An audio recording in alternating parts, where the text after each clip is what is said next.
Hello, and welcome to my podcast, Empowered to Thrive. I'm your host, Corinne Powell. I'm an intuitive guide, and I absolutely love helping people to heal from within so that they can create a life that they love, a life that they enjoy. We weren't meant to just tolerate and get through life. We were meant to thrive and enjoy the life we're living. Of course, we will have seasons and moments that are difficult and challenging. And the beauty of it is that we can be supported in those moments. I am here to be an aid and a guide to support you. And I hope that you will enjoy not only today's episode, but some of the past episodes if you haven't heard them yet. On this podcast, I talk about all things inner wellness. We also sprinkle in some spirituality and parenting, because as a mom to 3 kids, parenting is a big part of my life.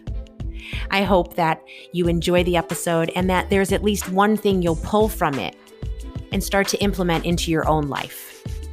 If you want to follow me in other ways, you can find me on Instagram, Corinne_Change Radically, or on Facebook, Change Radically. Would you do me a favor and share this podcast with your friends if you hear an episode that resonates with you?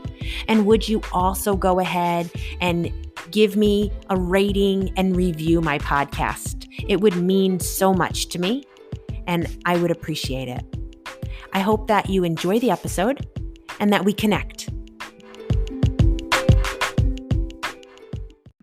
I'm very excited to share with you some excerpts from Phase 1 of the Change Radically program.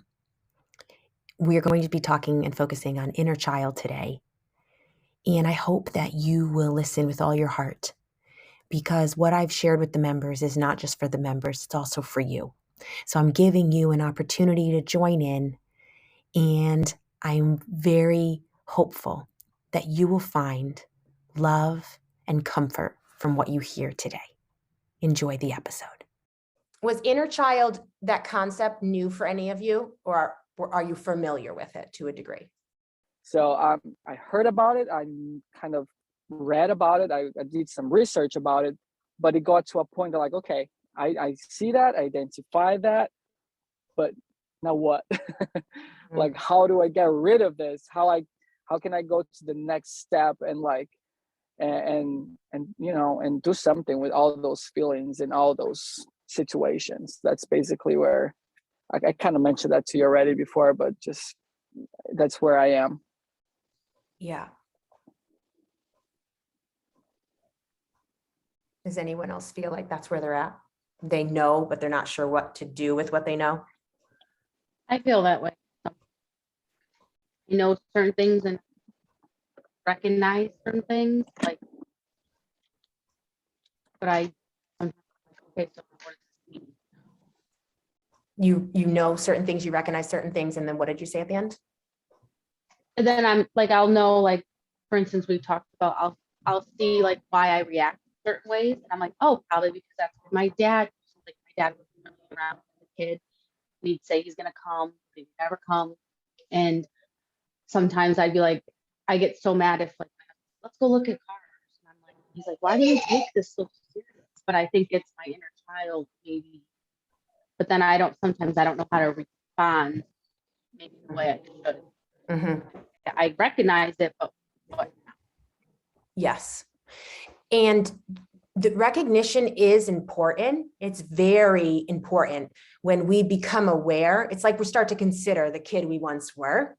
So as we recognize that we're emotionally flashing back, and I use that term, I read it in one of the books that was extremely helpful to me. And it was the first time so much of my life made sense, because I know flashbacks, right? Like, people have traumatic experiences and then they flash back. Emotional flashbacks was a new concept for me. And I realized I was literally living all day long in emotional flashbacks. And so for me, it would be, I would have symptoms like I'd be, super on edge, hyper vigilant, like somebody drops something, a loud noise. I'm like, whoa, what's going on? And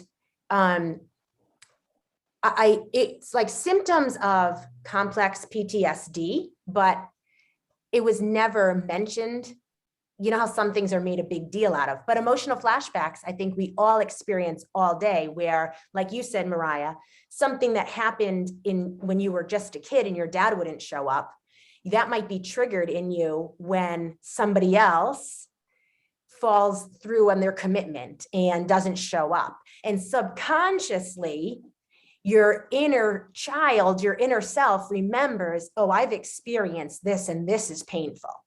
But it's also subconscious. You're just like, what happened? Why am I upset? Why am I sad? Why am I bothered? And so I think it is important, even when we don't know always what's the next step, what to do, to recognize that you are making steps forward in the recognition of. So if you're in a conversation, you realize, oh, I'm getting amped up. Something's triggering me. Just recognizing that is a step in the right direction, because then you can realize, okay, it's not the person speaking and what they're saying, it's my past experiences and how I'm projecting them onto this current situation or onto this person's words. And it can help us to take the responsibility off of the person in front of us sometimes, and not back onto ourselves, but in a way where we're able to say, oh, there's something going on here. And it may not be about them. It's really about me and my previous painful experiences. Yeah, it is. And I appreciate you sharing and being vulnerable to share. And you're right, the body is going to always do what it can to protect us. And coping mechanisms, I strongly believe, are a gift for survival. And it's only when we learn that we are safe within our body, because we all might be safe in our surroundings and still feel completely unsafe and out of control because our body's remembering. And in time, as we can feel safe within our body, we can let go little by little of our coping mechanisms. But there's no rush. Like, it takes time. And I think in that, like, I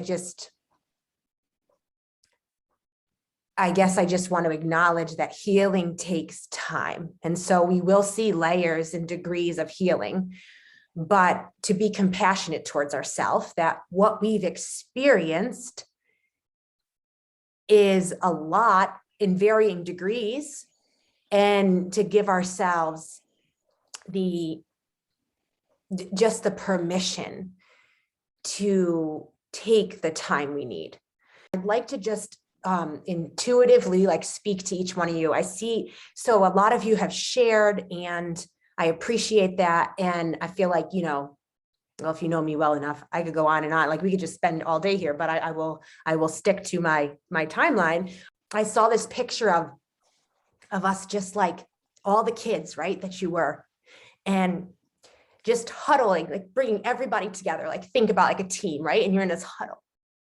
And so if you can visualize that for your inner child, and if you're the kid you were, feel safe enough to come into the huddle, I want that little boy, that little girl to know that in this moment, you are so loved. You are so safe.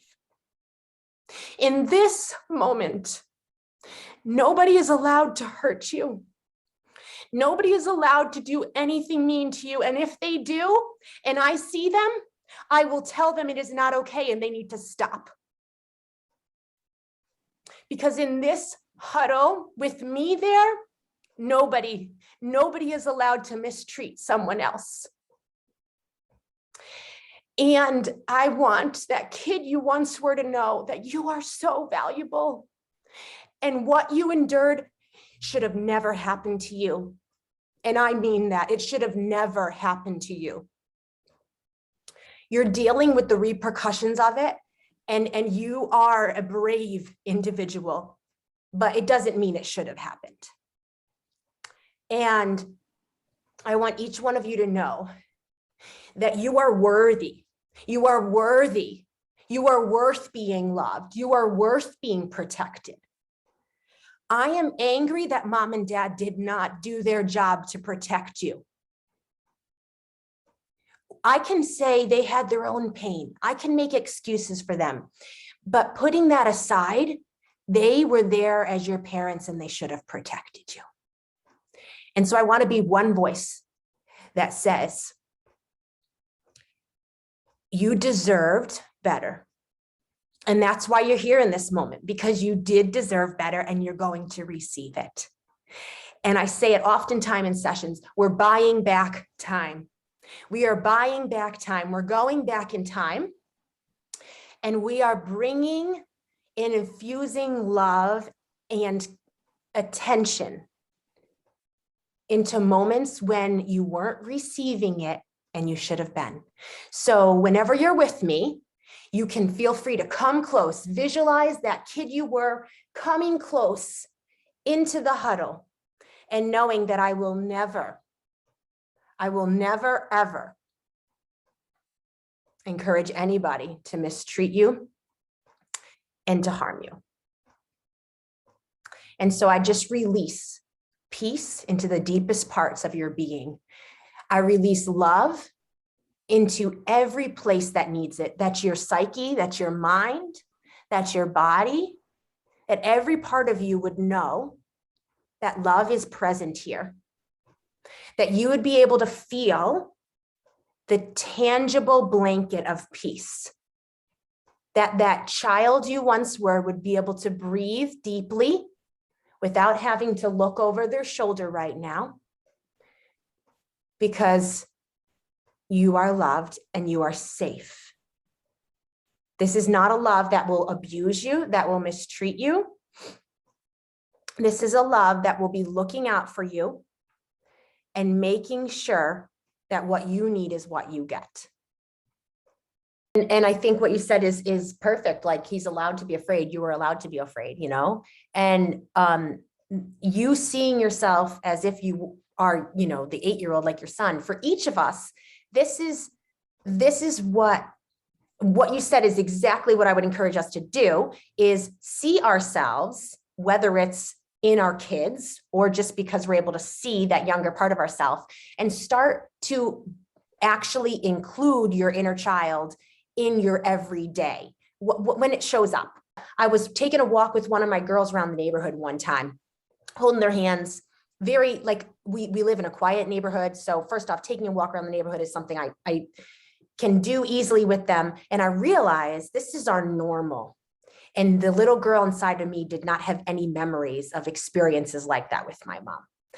But what I did was I remembered the little girl I was. And, you know, I didn't say anything out loud in that moment. Sometimes I do, but I just thought it. I saw her in my mind's eye and I thought it. To the Corinne that was my daughter's age, you know, I just remembered for her, oh, you didn't experience this, and almost including her in the walk with my little girl, as if we're all three of us are holding hands. And so it is what we can do for our inner child.